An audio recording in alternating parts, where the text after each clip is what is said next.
દેવીઓએ અસુરોને ભક્ષણ કરીને પોતાનો ઉદરમાં આહાર તરીકે ભરી ગયા. એમાં ભગવતી બાલા ત્રિપુરા સુંદરી માતાજીને કહેવાય દાઢાળી માની દાઢો ઇન્દ્રાળ છે.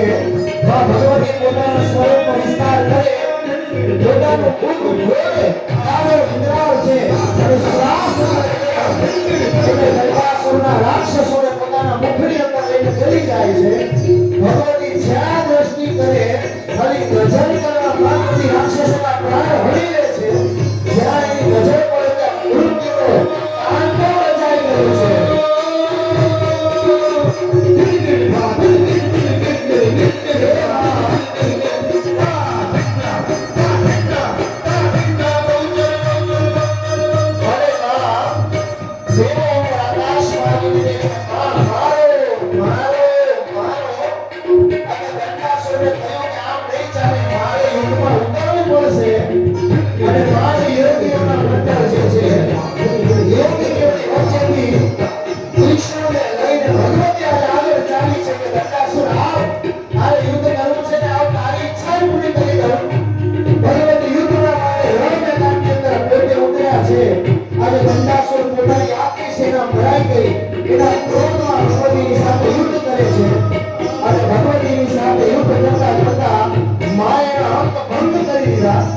એના શરીરના એક જે અંગ છે બધા અંગોને ભંગ કર્યા અને દંડાસુર હાર્યો.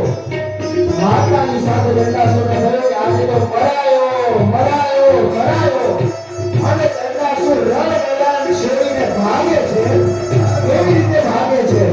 આકાશ માર્ગે ભાગે છે અને અબક્ષરમાં એક શ્વાસ અવની તર લાવ્યો.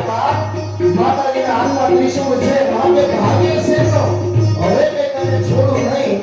અને અડધી ક્ષણમાં અને શ્વાસ લેવાની વાત આવે એની અડધી વારમાં અબક્ષરમાં એક શ્વાસ મારું ત્રિશૂળ લીધું અને આકાશમાં ભાગતા દંડાસુરને નીચે પછાડે છે. અને મા ભગવતી કહે છે કે ત્યારે હવે હું તને કઈ રીતે મારું અને મારવાને માટે કુરકુટ કર્યા રોગ કરવા કરચાલીમાં મા ભગવતીએ કુકરાને યાદ કરીને બોલાવે છે. અને મા ભગવતી કુકરાની ઉપર સવાર થઈ હાથમાં ત્રિશૂળ લીધું છે. ત્રિશૂળ લઈને દંડાસુર ભૂમિ ઉપર પડ્યો. દંડાસુરની છાતી ઉપર તરફથી ભગવાને ત્રિશૂળ હાથમાં લઈ એના પ્રાણ લઈ લીધા. દંડાસુરનું શરીર શાંત થયું અને દેવતાઓ જય નાદ કરવા લાગ્યા. ઉદય ઉદય જયકાર